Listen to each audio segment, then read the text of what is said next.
नमस्कार बच्चों, आज हम लोग अपना पाठ तोड़ती पत्थर का तीसरा भाग पढ़ेंगे और इसमें हम विस्मयादि बोधक और अलंकार के विषय में संक्षेप में पढ़ेंगे। कुछ प्रश्न हैं, उनके उत्तर आप हमेशा की भांति दीजिए। तोड़ती पत्थर कविता में गुरु हथौड़ा हाथ में गुरु से क्या तात्पर्य है? गुरु हथौड़ा हाथ, ये जो पंक्ति है इसमें गुरु शब्द जो है इसका मतलब क्या है? आपने कविता का अर्थ ध्यान से समझा है तो आप इसे बताएं। गुरु का मतलब क्या है? दूसरा प्रश्न है, अव्यय शब्द कितने प्रकार के होते हैं?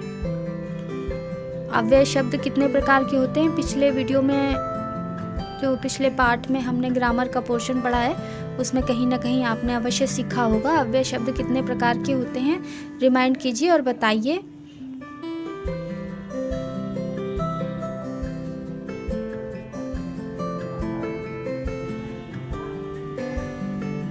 एक प्रश्न और है, बच्चा धीरे धीरे चल रहा है। इस पंक्ति में धीरे धीरे किस अव्यय का उदाहरण है?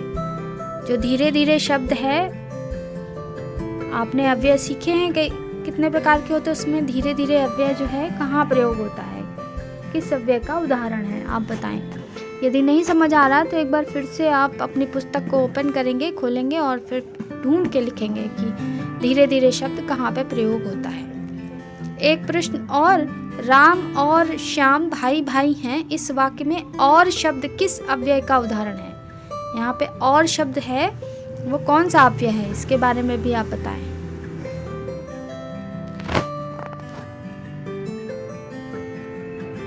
इस प्रकार आप इन प्रश्नों के उत्तर ढूंढकर अवश्य कर लेंगे। चलिए अब हम विस्मयादि बोधक अव्यय के विषय में आगे की वीडियो में देखते हैं।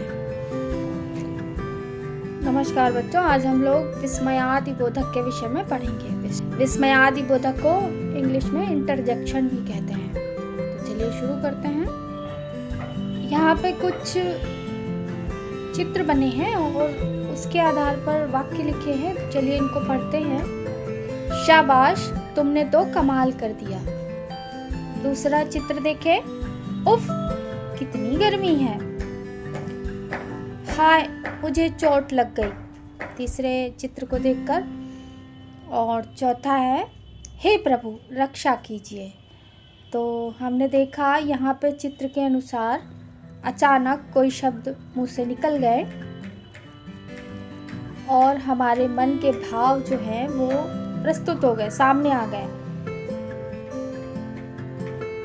उपर्युक्त वाक्यों में शाबाश, उफ, हाय, हे प्रभु शब्द व्यक्ति के मन के भावों का बोध करा रहे हैं। अतः ये विस्मयादि बोधक शब्द है, मतलब विस्मय को बोध करने वाले, विस्मय को प्रकट करने वाले शब्द हैं। अतः हम कह सकते हैं कि जो शब्द हर्ष, हर्ष का मतलब खुशी, शोक, शोक का मतलब दुख, भय, भय का मतलब डर, घृणा, घृणा का मतलब नफरत और विस्मय, आश्चर्य आदि भावों का बोध कराते हैं, उन्हें विस्मयादि बोधक अव्यय कहा जाता है। ये बदलते नहीं हैं, किसी भी वचन काल में एक ही तरीके से प्रयोग होते हैं, तो इसीलिए ये अव्यय है विस्मयादि बोधक अव्यय। आप इंग्लिश में भी इंटरजेक्शन जो वर्ड्स हैं उनको पढ़ते हैं, उसी प्रकार हिंदी में भी हैं।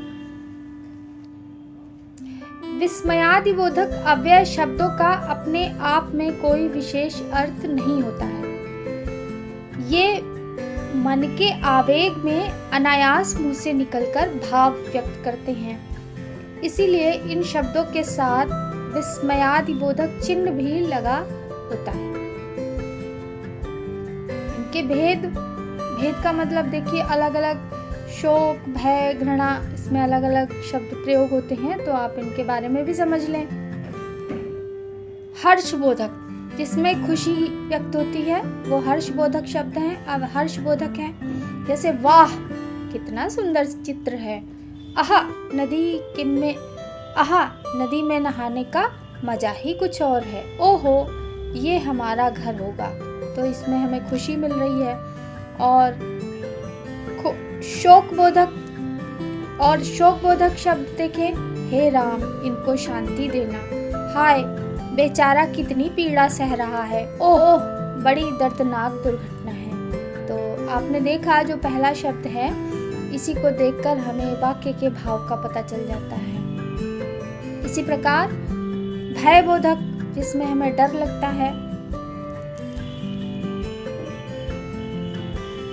भागो प्रधानाचार्य जी आ रहे हैं, अरे यहाँ तो बड़ा खतरा है, बाप रे मेरी तो जान निकल गई।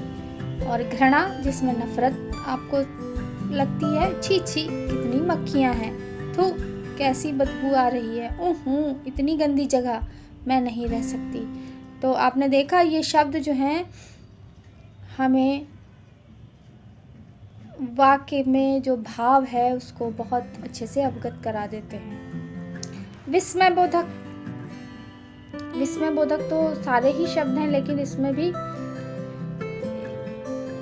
कॉमन शब्द है, मतलब जनरल इन्हीं का प्रयोग होता है।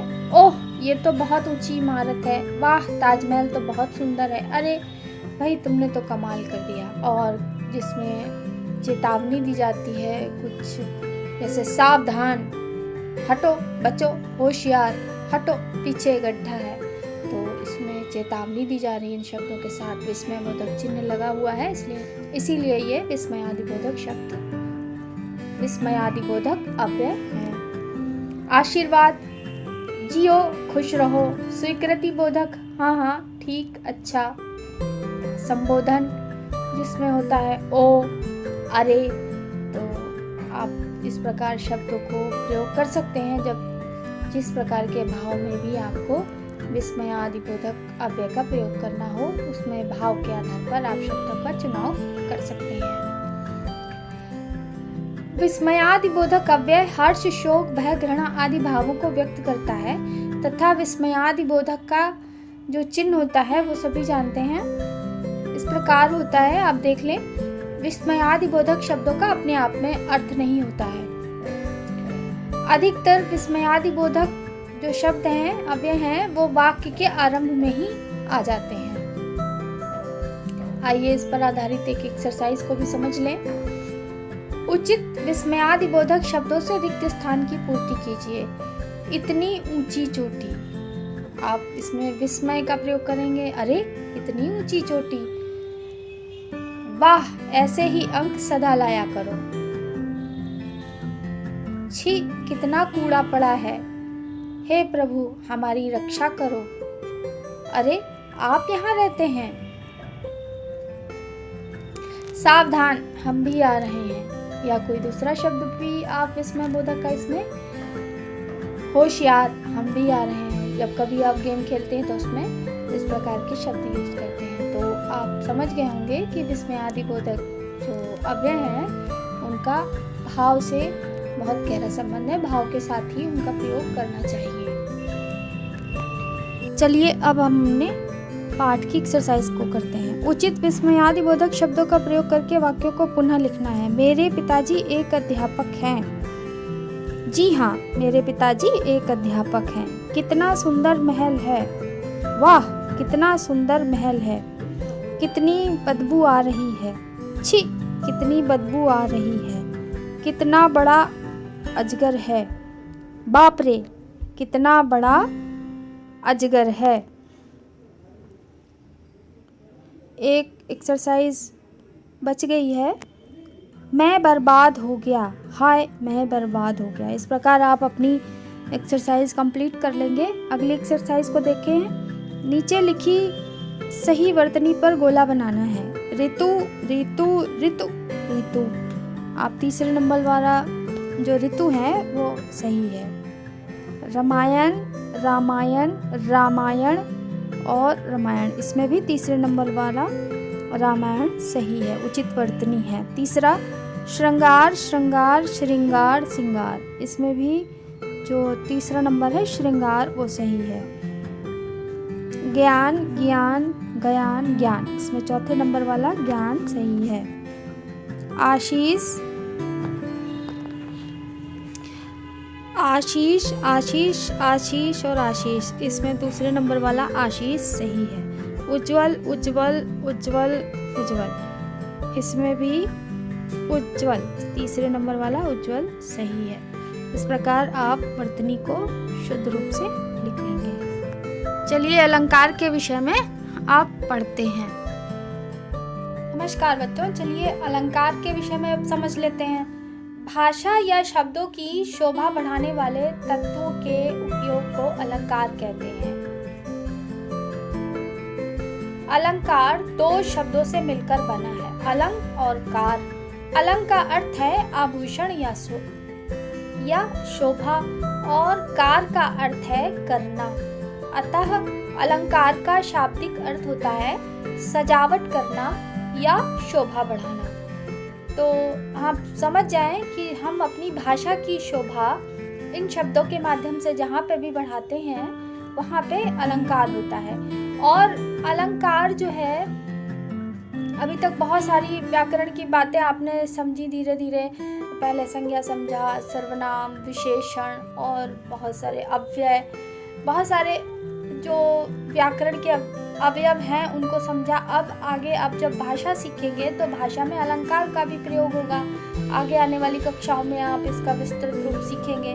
यहाँ पे संक्षेप में हम आपको बता रहे हैं कि अलंकार जो हैं दो प्रकार के होते हैं, शब्द अलंकार और अर्थालंकार। तो शब्द अलंकार क्या है? काव्य के अंतर्गत जब हम कोई कविता लिखते हैं या काव्य होता है तो काव्य के अंतर्गत जहाँ पर शब्दों के कारण चमत्कार की सृष्टि होती है वहाँ शब्द अलंकार होता है। यानी कोई कविता पढ़ते हैं या पोयम पढ़ते हैं या जिसको हम हिंदी में पद्य भी बोलते हैं, तो वहाँ पे शब्दों में ऐसा लगता है कि यहाँ पे कुछ रोचकता उत्पन्न हो गई है। जब हम पद्य के विषय में पढ़ते हैं तो वहाँ पे शब्दों के कारण जहाँ पे कुछ शोभा बढ़ जाती है काव्य की, उनको पढ़ने से हमें कुछ रोचकता समझ में आती है काव्य की, तो वहाँ पे शब्द अलंकार होता है। और शब्द अलंकार जो है तीन प्रकार के मुख्य रूप से हैं, अनुप्रास, यमक और श्लेष। अनुप्रास अलंकार जब होता है वहाँ पे वर्ण की आवृत्ति बार बार होती है, मतलब जैसे एक अक्षर है वो बार बार आता है। जैसे एक है रघुपति, राघव, राजा, राम, आप सभी ने सुना होगा। तो इसमें रघुपति भी रा से है, राघव भी रा से है और राम भी रा से प्रयोग हुआ है। तो यहाँ पर आप आसानी से समझ लेंगे कि अनुप्रास अलंकार है। और दूसरा है यमक अलंकार। यमक अलंकार में ऐसा होता है कि यहाँ पे शब्द की आवृत्ति बार बार होती है। तो किसी काव्य में किसी शब्द को बार बार यदि प्रयोग किया जाए तो वहाँ पे यमक अलंकार होता है, लेकिन हर बार शब्द का अलग अर्थ होता है। जैसे कनक, कनकते, सगुनी, मादकता आदि का आपके एग्जाम्पल्स में भी है। तो कनक का मतलब, एक कनक का मतलब यहाँ पे सोना और दूसरे कनक का मतलब होता है धतूरा। तो यहाँ पे जब अगर थोड़ा विस्तृत रूप में समझेंगे तो लगेगा कि आप अच्छे से समझ पाएंगे कि एक कनक का मतलब सोना पाने के बाद भी व्यक्ति जो है पागल हो जाता है, बौरा जाता है। कहते हैं कि बहुत सोना हो गया तो वो बहुत बौरा जाएगा, बहुत धरती पे पैर नहीं पड़ेंगे उसके। और धतूरा अगर खा लेगा तो भी बौरा जाएगा, क्योंकि उसका मस्तिष्क काम करना बंद कर देगा।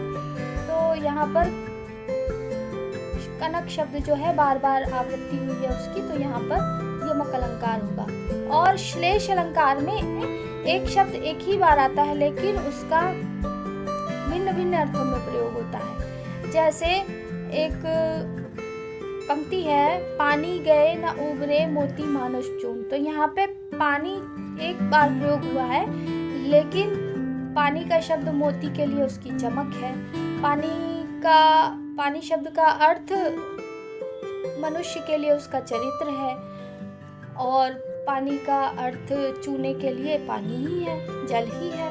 तो यहाँ पे अगर आप विस्तृत रूप में आगे की कक्षाओं में पढ़ेंगे तो आपको शब्द अलंकार जो है आना है। अनुप्रास, यमक और श्लेष, इनके एक एक एग्जाम्पल्स के साथ आपको प्रिपेयर करना पड़ेगा, तो आप अच्छे से समझ जाएंगे। और अर्थालंकार क्या है? जहाँ पर जब हम काव्य पढ़ते हैं, काव्य में अर्थ के आधार पर जहाँ पर रोचकता या रमणीयता उत्पन्न होती है, तो वहाँ पे अर्थालंकार होता है, यानी कि शब्दों के अर्थ में बहुत एक खूबसूरती प्रदान होती काव्य को पढ़ने के बाद, वहाँ पे अर्थालंकार होता है। अर्थालंकार उपमा, रूपक, उत्प्रेक्षा, अतिशयोक्ति या मानवीकरण, इन अलंकारों के बारे में आप आगे की कक्षाओं में विस्तृत रूप में पढ़ेंगे।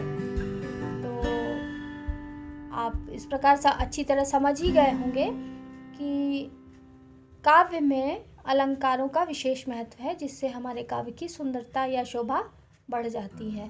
तो चलिए अब हम एक्सरसाइजेस करते हैं।